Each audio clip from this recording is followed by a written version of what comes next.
Hi friends, ಇವತ್ತು ನಾನು ಸಿಂಪಲಾಗಿ ಮಾಡುವಂಥ ಖಾರ ಅವಲಕ್ಕಿ ಯಾವ ಥರ ಮಾಡೋದು ಅಂತ ಹೇಳಿಕೊಡ್ತಾ ಇದ್ದೇನೆ.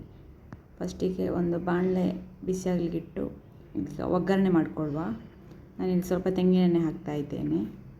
ಎಣ್ಣೆ ಬಿಸಿಯಾದ ನಂತರ ಸಾಸಿವೆ ಸೇರಿಸ್ತೇನೆ. ಸ್ವಲ್ಪ ಉದ್ದಿನಬೇಳೆ ಸೇರಿಸುವ.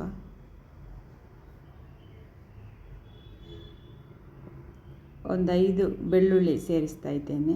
ನೀವು ಬೆಳ್ಳುಳ್ಳಿ ಬೇಕಿದ್ದರೆ ಸ್ಕಿಪ್ ಮಾಡ್ಬೋದು. ಇನ್ನೆರಡು ಒಣಮೆಣಸು ಸೇರಿಸ್ತಾ ಇದ್ದೇನೆ. ಉದ್ದಿನಬೇಳೆ ಕೆಂಪಗಾಗುವವರೆಗೆ ಚೆನ್ನಾಗಿ ಫ್ರೈ ಮಾಡಬೇಕು.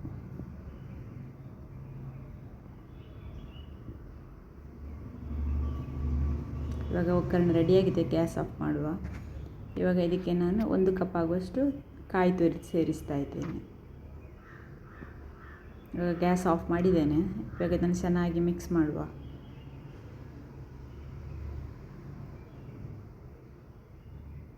ಇದಕ್ಕೆ ನಾನು ಸ್ವಲ್ಪ ಉಪ್ಪು ಸೇರಿಸ್ತಾ ಇದ್ದೇನೆ.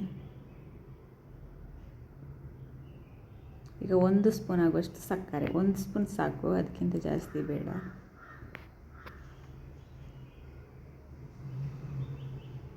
ಇವಾಗ ಈ ಮೆಣಸನ್ನು ಪುಡಿ ಮಾಡಿಕೊಳ್ಬೇಕು.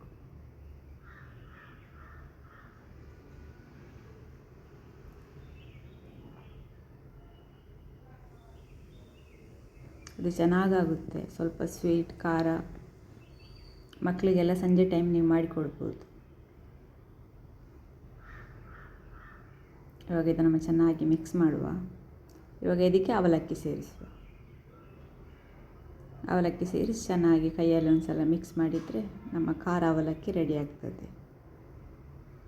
ದಿಢೀರಾಗಿ ಮಾಡ್ಬೋದು, 5 ನಿಮಿಷದಲ್ಲಿ ರೆಡಿ ಆಗ್ತದೆ. ನೆಂಟರು ಬಂದಾಗ ಸಹ ಮಾಡಿಕೊಡ್ಬೋದು, ಅಷ್ಟು ಚೆನ್ನಾಗಿರ್ತದೆ.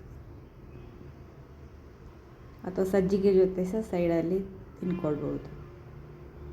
ನೀವು ಸಹ ಟ್ರೈ ಮಾಡಿ ನೋಡಿ ಹೇಗಾಗಿದೆ ಅಂತ ತಿಳಿಸಿ.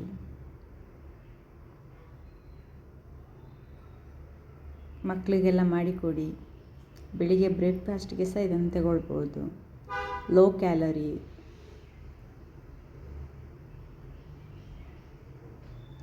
Thank you.